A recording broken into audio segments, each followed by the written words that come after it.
Qultu hadzal ladzi dzakarahu Syekh mujarrabun sahih. Saya katakan ini yang disebutkan oleh Syekh itu memang mujarrab dan sahih, terbukti dan benar. Wa dzalika anal 'abda qad tataradafu 'alaihi an-ni'amu wal 'awafi, yaitu bahwa seseorang sering bertubi-tubi mendapatkan kenikmatan dan kesehatan.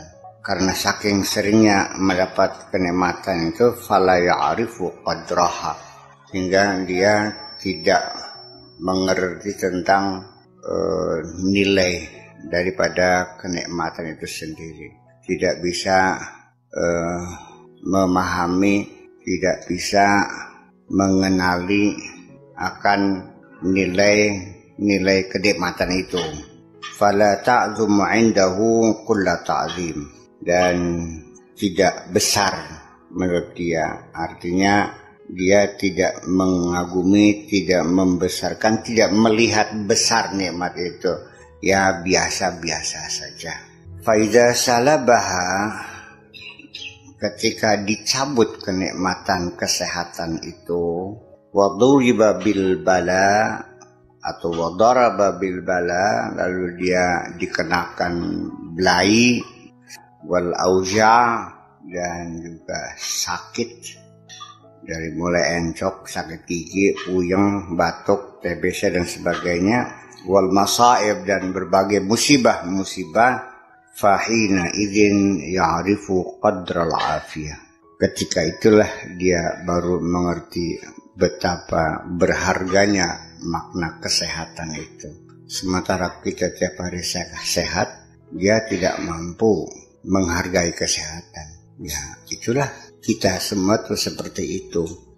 Baru kalau sudah jatuh sakit, baru paham betapa hebatnya kesehatan. Kita punya mata nggak pernah berterima kasih dengan mata.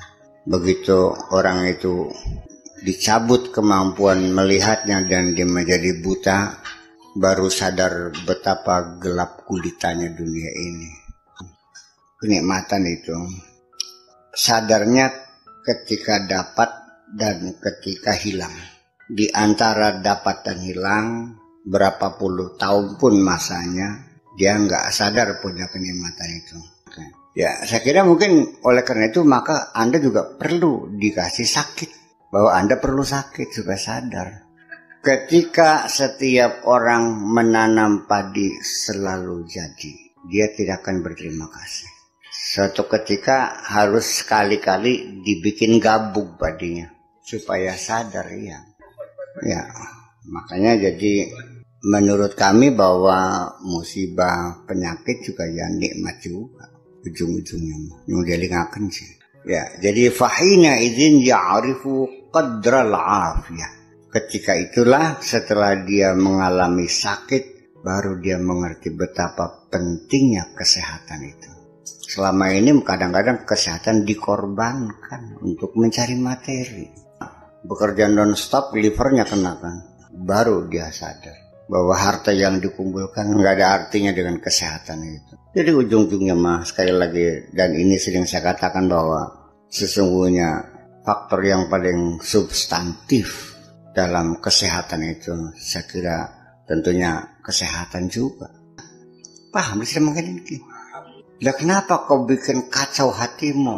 Kenapa kau bikin keruh pikiranmu? Perlukah Anda mencari pencerahan, ketenangan? Padus, ya minimal ya seminggu sekali kan kita di sana berpikir, entah dengan ngantuk, entah dengan tiduran, entah dengan pokoknya ada refreshing lah. Ya, mendengarkan debur ombak, ya, sumilir angin laut yang sejuk, ya, dengan berpikir, bertemu teman-teman, sahabat-sahabat, akan ada satu pencerahan. Walau bagaimanapun, ya. Jadi ya ada perlu istirahat, ada saat-saat perenungan lah di malam hari, seminggu sekali aja. Banyak orang yang salah pilih mencari ketenangan dengan minum ekstasi, psikotropika, narkoba, masuk keluar night club mencari ketenangan. Ya, saya juga tidak memungkiri dengan mengkonsumsi narkoba itu mendapatkan ketenangan. Tetapi kan sementara, ketika reaksi kimia itu masih berlangsung. Ketika sudah reaksi kimia sudah habis masa reaksinya, tambah mumet sudah penuh. Berarti kan tidak sejati. Nah, kita kan mengajak yang sejati, ketenangan yang sejati, yang asli, bukan artifisial, bukan dibikin-bikin. Itu maka kita mencari kedamaian yang sejati. Itu makanya tidak salah Allah bilang ala bidzikrillahi tatmainnul. Secara logika, ketika jiwa kita tenang, pikiran kita jernih, ketika kamu merencanakan suatu bisnis, kan pikirannya kan katakan jitu pikirannya. Kalau dalam kacau kan meleset kabeh ya. Iya. Iya, dan nanti kan ada petunjuk dari Allah bahwa ini yang harus kau lakukan kaligane. Fa idza asabathul ghaflatu, dia ilal hissi, dan lalu dia kembali sadar. Wa faqada qalbahu, dan dia kehilangan hatinya, ketenangannya, maksudnya arfa qadra ma kana indahu, baru dia sadar apa yang pernah dia miliki itu. Wa idzal ja'a, ketika dia berlindung, wa tarra ilallah, dan dia terpaksa meminta bantuan Allah, radda ilaihi ma salabahu, baru dikembalikan lagi kepada dia apa yang pernah dicabut oleh Allah itu. Baru kita memintanya, Allah berilah kami kedamaian, ya Allah berilah kami kesabaran, berilah kami kekuatan, berilah kami kesehatan. Ya.